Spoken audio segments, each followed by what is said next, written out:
Suspenders Unbuttoned podcast. I'm Sarah. And I'm Julie. Join us for unbuttoned and unedited conversations.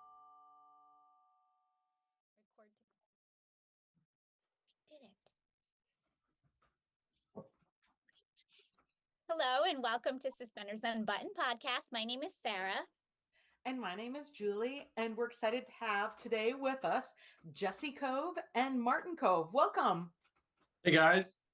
Hello, Thank you. welcome. Thank you. Thank you for having us. Thank you for being here.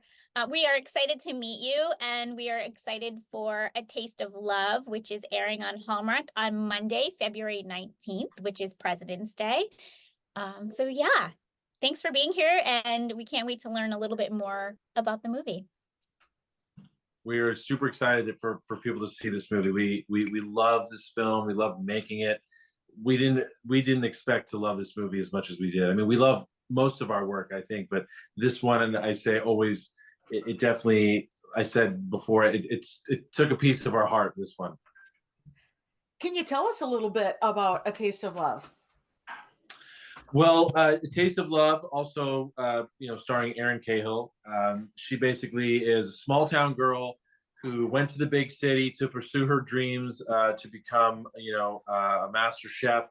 And she ends up getting a cooking show that she has that's very successful, but it's making foods that she doesn't really want to make. It's not really made with heart. It's kind of just what's good for marketability, for the network. So she ends up going back to her, small town, take a break and visit her father, who's played by my dad, Martin Kove, and her mother, Susan, who played by Susan Gallagher. And then she meets me, her old flame from when we were kids, who grew up in their family's kitchen together. And, there's kind of this, unrequited love that's still there. And there's a bit of tension that happens between us. And, my dad's character helps guide her through what she needs to do for herself. And one of the best parts about this movie is that we shot it in Dunedin, Florida, which is its own character in the film, because we actually used Dunedin as itself in the movie. Oh, I love that. Love that. So if you're freezing in the rest of the country, wherever you are, you want to watch this movie because it'll warm you up. We talked off camera with your dad because I'm in Minnesota and Sarah's in Rhode Island. So oh my God, you guys have to watch this movie. Yep. You're gonna feel like you're on the beach. Perfect. Definitely will. So Martin, if you could describe this movie in 3 words, what words would you use? A love fest. Ooh. Oh, I love that. And it's literally called A Taste of Love. So that's super sweet. It's perfect. Jesse, you played Jacob, the love interest. Tell us a little bit about him and what about Jacob appeals to you? Playing Jacob was great. I really feel like Jacob was very similar to me as a person, so I think. But he had so much heart and soul, and he also had great morals and good ethics. And, he cares about loved ones. He shows up. I love the way that he, there's a little bit of a twist at the end of the movie, and, it's between Jacob and, and Taylor's character, Aaron. And, he's kind of holding off a little bit before telling her certain things because he really wants to see what her actions will be if she truly, loves him or someone else or what's best for her. And I really like that about Jacob. It was really fun to play him. He had this great wholeheartedness that I really enjoyed. And, I really enjoyed playing, a character that, was just such a good man and from this small town. And, he doesn't care about money, or he doesn't care about, big shiny things. He just cares about what's true and the small things that are very important. And he's a very humble guy. And I really enjoyed playing that. Oh, love that. Yeah, me too. And Martin, your character is Glenn. So can you tell us a little bit about Glenn and how he fits into the story? Well, Glenn is the father of Aaron's character, Taylor, and he owns a restaurant that was given to him by his mother. And he's a restaurateur and he's a chef.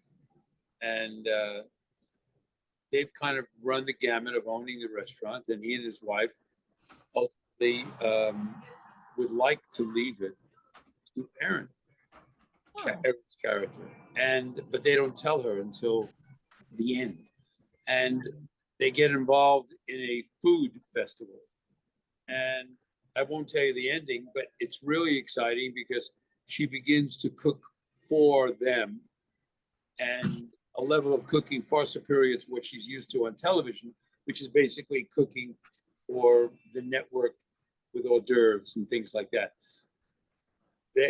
We get into cooking and seasoning and sauces in a most sophisticated level. And this is information that, is new to me as an actor, to play those characters and be vulnerable and soft and loving, which is what I love to do. Playing John Kreese on Cobra Kai and all the tough guys, it's really secondary. I enjoy so much playing vulnerable characters who love and care about, their fellow actors within the confines of the story. So every one of us got on very well. And I think that, we were brought in by a man named Lincoln Lagerson, who we knew for a long time, who wanted me to play this character. And of course, the producers and directors didn't really know that I could do, I cry at supermarket openings, so they didn't know I could really, play these kind of people, and I love playing these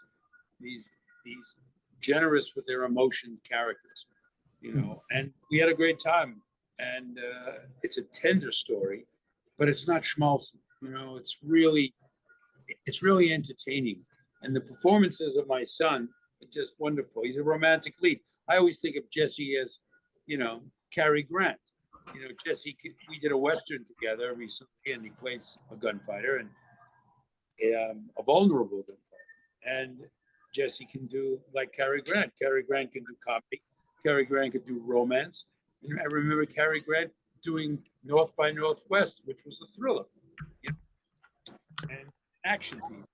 So it was really great to work with him and with Aaron and really enjoy the town, enjoy the environment, I love that you talked about being that like tender-hearted guy, because you have a very deep acting book, and people really know you maybe as, as that tough guy, as the, not always the tender guy, right? So that's really something for people to look forward to, and Erin, we love what she brings to the screen too. So that'll be fun to see you guys together as leads, and to see you do the father-daughter things. So sometimes those scenes really drive that story forward. So that's fun. What's good about it is it's not hokey, it's not too soft. It's really about passion, and these people care about each other. And that's what I like about the story. It's really written well. And, it's the kind of thing you just need to see. And I think, we always think of Hallmark as very, very, romantic stories, but very soft. This is not very soft. This is really a family show with a great deal of admiration. Each character has a great deal of admiration for the other. And that's what makes it so right. It makes it so entertaining, As Cobra Kai is written so well, this is written really well. Love that. Love that. Yes. Well, you answered my question. I was going to ask what makes A Taste of Love so special. And I think maybe you answered that already.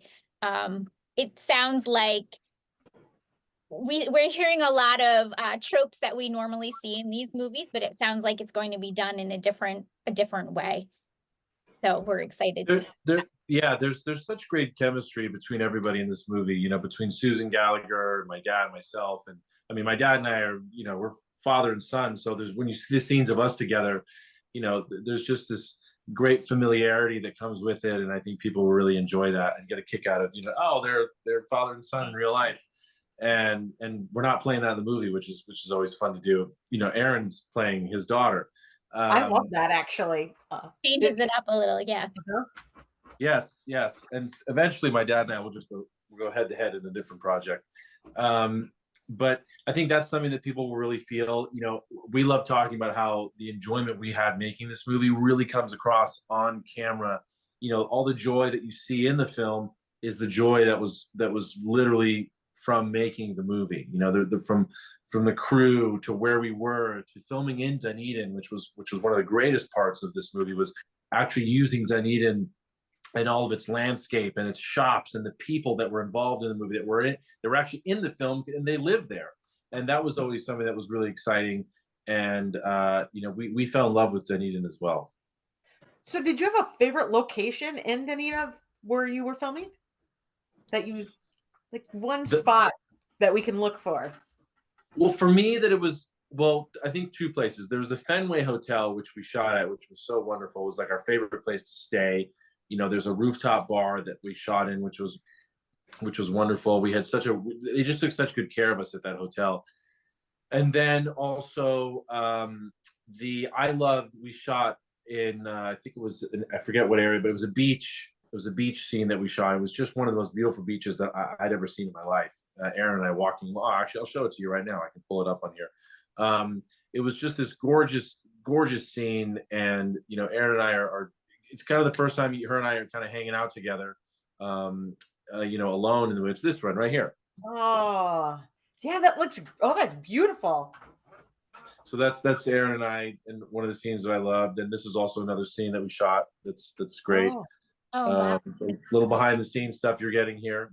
Yeah, there's Aaron. And of course, this scene as well, which is a wonderful scene that people. Wow, these are stunning shots. Yeah. Yeah, it's like a you know, it's like a big movie. It really. Yeah, more cinematic. I actually every time I see this movie, and I've seen it 3 times, I cry. I just cry. Not just because my son is in it, just because the concept of the story of these 2 kids knowing each other in my mother's restaurant at the age of 5 and being the best of friends and little lovers at the age of 5, you know, and then they don't see each other for an extensive period of time. And then she comes back, you know, 20 years later, and then they go off together. And by the end of the movie, they're together. And that's something that to me is so emotional that if I bumped into the girl that I knew in summer camp at the age of 12, and all of a sudden she's divorced and, you know, Marty Kove, where have you been for the last 25 years, you know? And then you get together with her and then, wow, you know, it's kind of, it's something that to me tickles me. And I met someone there who went to summer camp with me in 1961 and 60. He came to me with Camp Toledo newsletter, and he said, we went to camp together in 1961 and 2, Camp Toledo, up in New York. Wow. And I couldn't believe it. And he gave me a newsletter from the camp with all the awards that you win all around camper and all that. And I saw my girlfriend, her name there, who I was, you know, in love with at the age of 13 and 14. And I'll never forget, I think her name was Andrea Mantell. And it just, everything we did there, including this film festival, was appropriate. You know, you make some movies that are rough. I made Rambo. It was rough. You know, it was tough. And you make some movies that aren't as memorable. This one is in the top 5. Wow. We hear a lot of, we've talked to a lot of actors, and they talk about sometimes these, you know, movie of the weeks where you're together for the 3 weeks. It feels a lot like summer camp because you just really get to know everybody you're working with in such a small amount of time, but it feels like summer camp in that you've known each other forever and you kind of take those friendships for life. So it sounds like you had that experience filming this one. Oh, yeah. We certainly did. We certainly did. We always say that. It's like, Dad, we always say that together. It's like summer camp. You know, you're with each other. You have a great time. Even you know, in certain dramatic movies, you know, you're getting in the mud together and working together to create a story. And it's always remarkable. And we, you know, I said this before. We filmed this kind of during the end of COVID, so we had a lot of challenges throughout this movie, but. You know, it was remarkable. We all came together and made it work, and Lincoln and Michael May, and you know, it was just wonderful. You know, Conrad, Michael, the directors, great guys. And and again, for my dad and I, it was such a joy for me to be able to do this with my dad. Creating memories that'll last forever. And we always joke about, let's go back to Dunedin. Let's go do another movie there, because that was just the best feeling. And we hope that the people who watch this will get the same feeling that we had when we made it. Like, we need to go there. Also, not so much in the mud, some beautiful white sand beaches. Take us away, right? No, it's Yes. Oh, the best. lovely. And the people are so lovely. When I was there for the film festival last week, even though it was cold, they took me out on one day on the sailboat, one day on the motorboat. And the people are just so kind. They can't do enough for you. And it's not always like that. Right. Especially if you shoot New York, it's not always like that, Right. And this was special.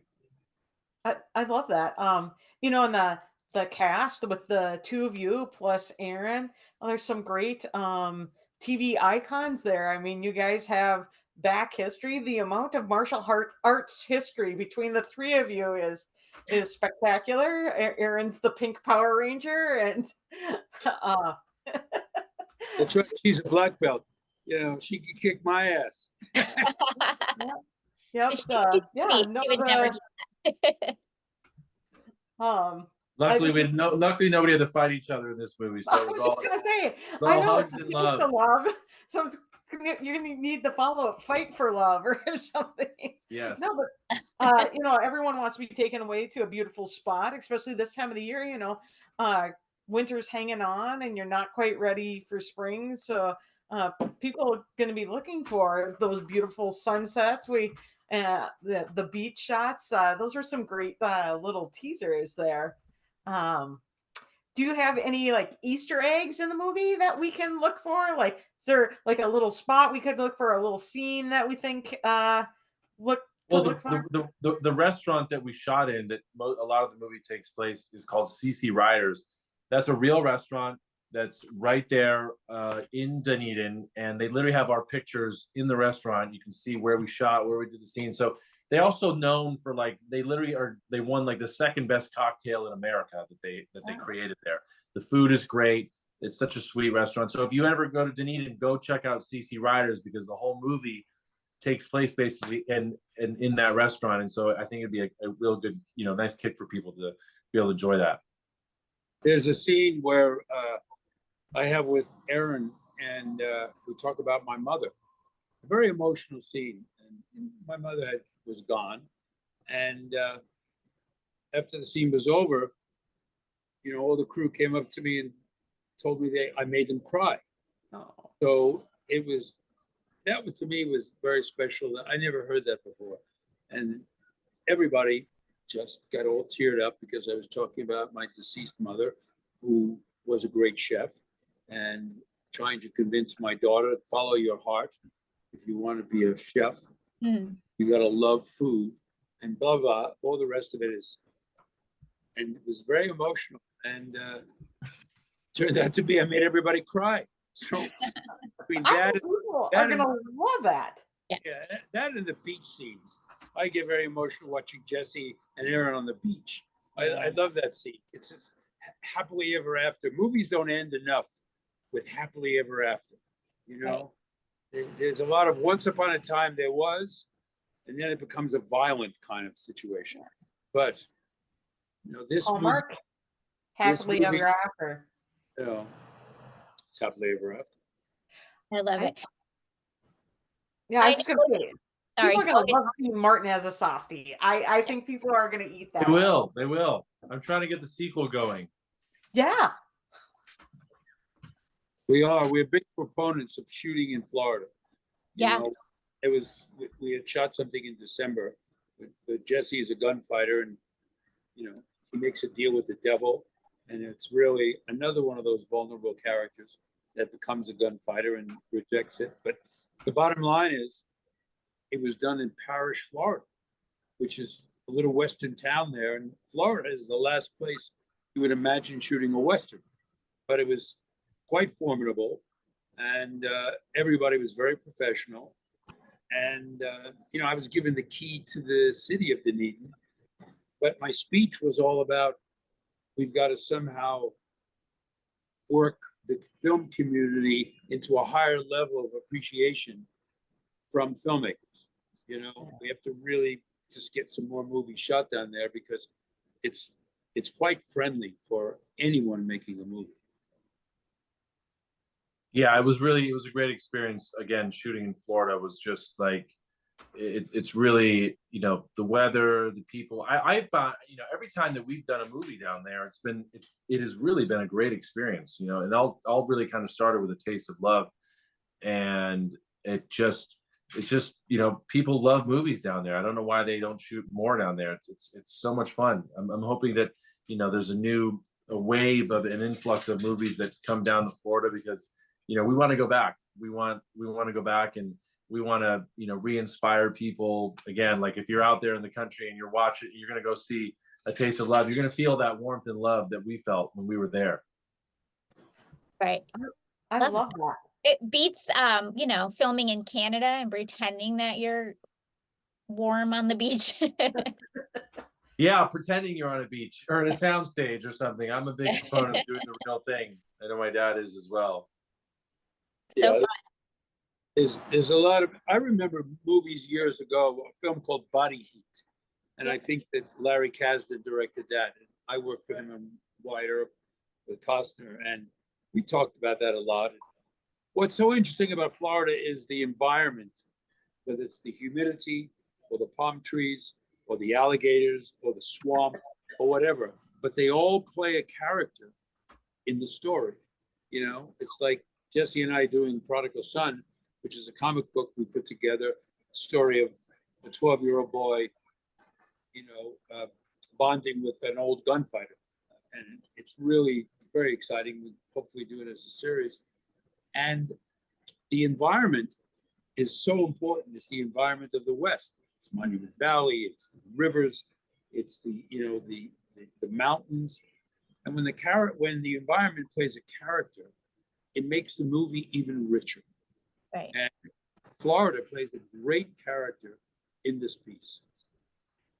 Right. Those pictures that Jesse shared, like those beach pictures are like stunning. Like, and that's what, as a viewer, we want to see. We want to be taken away when we're watching these movies. So, And you will be. You're going to be totally like swept off your feet when you guys see this. I mean, it's just, and Erin is so wonderful to work with. I mean, she's just so lovely. she's I mean, lovely. Erin, she really is. I always make this statement, like, she goes around and, you know, literally learns everybody's name on the set, when their birthday is, like who their mom and dad are. Like, she's just so wonderful. Yep. Yeah, she's amazing that way. I've tried to keep up with her in certain ways. I will say this: there was one time on set where I said to her, I was like, you know what, Erin? I was like, I think this is like our second to last day of shooting. I was like, why don't we get some ice cream for the whole crew? She was like, oh my God, that's a great idea. And I was like, yes, you haven't done this yet. And so we got ice cream for everybody. We hired a whole ice cream truck to come, and they had a display of ice cream. And it was all, it's stuff like that. I mean, that's like what this movie was. And it's just great. Yeah, Erin really has a way of making people feel special, I think. Having met her only once in real life, but yes. Yeah, she's wonderful, and she is that way in the movie. That's what the struggle she has in the movie. You'll see, you know, is it you know, is it the materialistic stuff that really is going to make you happy, or is it like true love, you know, and you know, the small town humble things that are going to really give you life and nourishment. And so I think it'll be great for people to see, and it's going to be great. We're excited. Would you want to play a quick favorites game with us before we wrap this up? Get to know you. Sure. Okay, first one. What is your favorite rom-com? Except for, besides A Taste of Love. Favorite rom-com? God, there's so many. I mean, this is going back like 90s, 2000s now. You can pick more than one if you need to. Trying to think of a favorite one of our favorite rom-coms. You know, it's a good one I always love was it the one with Heath Ledger? Was it 10 Things I Hate About You? 10 Things I Hate About You, which I love that movie. That goes way back. And I know there's the classics now that we would always watch that are fantastic as well. For the classics to watch, and we can consider it circa 1945 rom-com, but it was dramatic as well as Casablanca. Yes. It's iconic, iconic. And that's my favorite movie of all time. And it's another one that makes me cry all the time. But yeah, you know, as time goes by, you listen to that song, and you know, you just out there. And you know, I really enjoyed it was the Christmas movie with the two couples. Was it it's with Carmen Diaz. Yeah, The Holiday. Holiday, yeah. Oh my God, we love The Holiday. Yeah. Yeah. Everyone loves The Holiday. Come on, that's so good. And Cameron Diaz, right? Yeah, it's great. Jude Law, I think, was in it. Yep. That was just written. And the other one, I love the Holiday is also one of my favorites. Love Actually is amazing. That's Actually, that's the one I was trying to think of. Right. Love Actually is great, and there's so many. I mean, oh God, I wish we knew I was going to ask this question. It's like you're asking two cinephiles here this question. Right. Like we can't even come up with the movie. Because you're like, wait, but then you're like, no. There's so many that are so good. I cry, and my dad always says he cries, you know, in supermarket always. I cry in rom-coms all the time. I mean, you know, who doesn't want to cry in a good movie like that? How about The Notebook? Wow, another iconic. Notebook. Yep. What do you watch? So good. And then if we really dug back, I'm sure there's a Cary Grant movie, the one where he plays with Deborah Carr, and she gets crippled. Yes. I'm picturing it, but I can't think of the name. I just saw it 2 weeks ago. What is the name of that wonderful film? But anyway, there's so many, you know. I mean, The Bishop's Wife with Cary Grant. You know, some of these 40s movies, you know, just they were just, these film noirs were brilliant with the comedy because you had just brilliant directors who only did that, you know, who only, you know, perfected the comedy era of that time. It was wonderful. I'm trying to think of a couple of others. Along Came Polly is another funny one that always makes us laugh. I love Along Came Polly. Yeah, Along Came Polly. How about Dumb and Dumber? That's pretty funny. Yeah, it's always funny. We were really excited when that one came out because some of it was filmed here in Rhode Island because the Farley brothers are from here. So that was a big deal back in the 90s. Yeah. What's your next question? Go ahead. So next question. Do you have a favorite show that you're binging or currently watching? Oh yeah, you got a bunch, Dad. Go ahead. Yeah, I've been sitting here, you know, in the days I'm not working. I actually have been watching The Morning Show, and with Jennifer Aniston and Reese Witherspoon. I just fell into it, you know, and it's very well written, marvelously written, and there's a couple of shows. Soft, I think it's with Gary Oldman. Oh yeah. And it's a story of the MI6 misfits. Oh right. Slow Horses. Slow Horses. Now that's hysterical. It's about misfits of MI6, and they're housed in a separate building because they're not given any cases, but they can't be fired. And it's very funny. It's very funny. You know, those are some of those English series, and there's another one called Song of the Bandits. And this is a Chinese movie, the Chinese series about Japan in the 20s coming into China to conquer them slowly before World War II. And it's done like an Italian Western. And it's dubbed, but it's brilliantly dubbed. So you have really good English voices, and you've got it shot like an Italian Western. And it's like, you know, they were Sergio Leone fans, you know, and 8 episodes. I watched it 4 one and 4 another night, and it didn't matter. It was a Chinese movie Chinese series, and it was wonderful. I love that. Love that. Fun. What about you, Jesse? Do you have a favorite show or something you're binging? Oh my God, so much. I will say Seinfeld is in my house all the time. Like I'll Yeah. go to sleep watching because it's easy to watch and it's funny. Super I there's so much to binge. Funny enough, I just watched the new show on Disney Plus, Percy Jackson and the Olympians. That was really Yeah. fun. Was really well done. I Yep. love the new show on Apple TV, Monarch, the Godzilla one. Oh. With that one. Also, what's on Netflix? Some small show, Cobra Kai, here and there. We're counting down for season 6. So I wish he could tell you more. I've gone down to visit him in Atlanta a few times. It's been really fun to go visit the set, and it's going to be exciting for what they have in store. What else am I watching right now? These questions always come up, and I'm always blank. Even if I'm on a red carpet, this question comes up, and I'm always blank. Well, you binged the sci-fi one with the not the Hatcher. What was his name? The Superman, that actor who played Superman.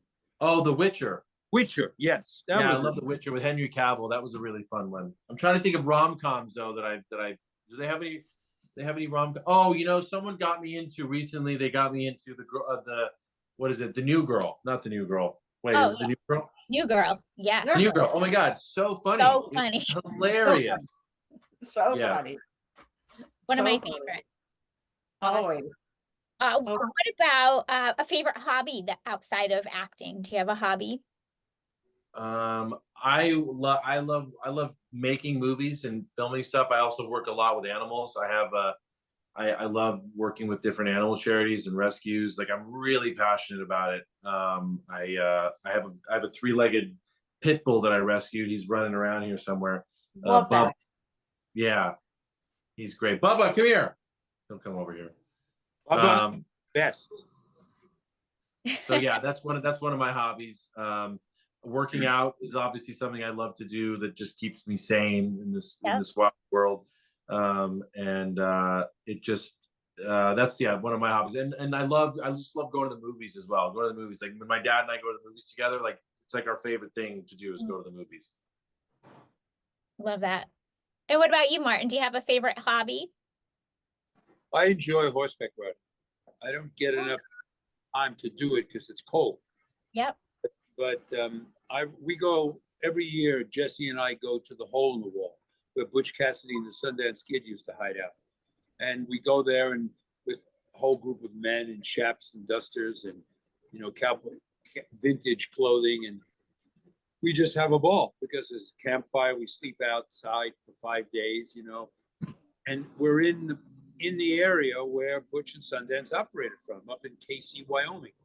And it's marvelous because we celebrate the heritage of the West, and Jesse will carry on that group because they want younger people to infiltrate, and they love him. And, he's right there. He's just carrying on the heritage of the Coves. When I get to the point where I'll just have the rocking chair and the dog next to me reading how they made Casablanca, Jesse will carry on through the. Oh my gosh, this is spectacular. This guy? I love it. Love it. So this is in Wyoming? Go to a ranch? Casey, Wyoming. Yeah. Okay. It's about 45 minutes from Casper. And it's really, we ride with ranchers and lawyers and everybody. They all know the demographics of that area, and they've been organized since 1977.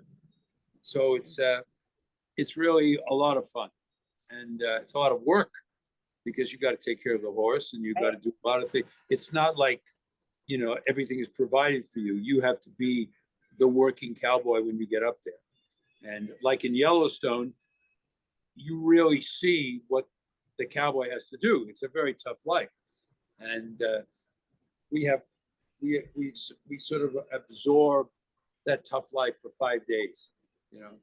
I like being a Hollywood cowboy. not so much a real cowboy, mending fences. It's a lot of work. You do great at it. That he is. That sounds so fun.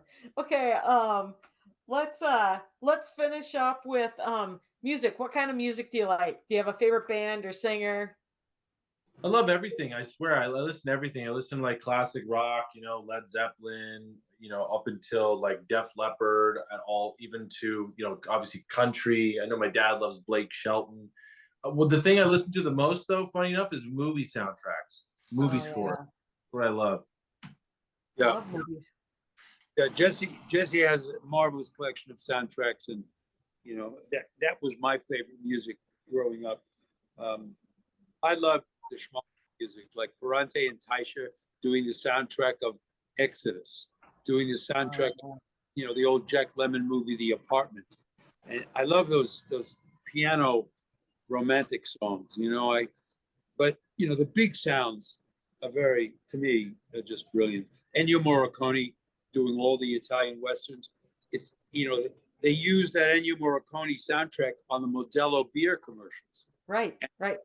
Only real film buffs would know that it's coming from the triangle gunfight at the end of The Good, the Bad, and the Ugly, when they're lined up, the three of them, and they're having a gunfight. And it's wonderful, brass, and the soundtracks of Blade Runner are brilliant. Gladiator, just really great. But I like to dance, so I like rock and roll a lot. And I'm learning more about country western. I love Blake Shelton, God's Country. I bought my ranch in Nashville, introducing the kids to it, playing God's Country as they drove down the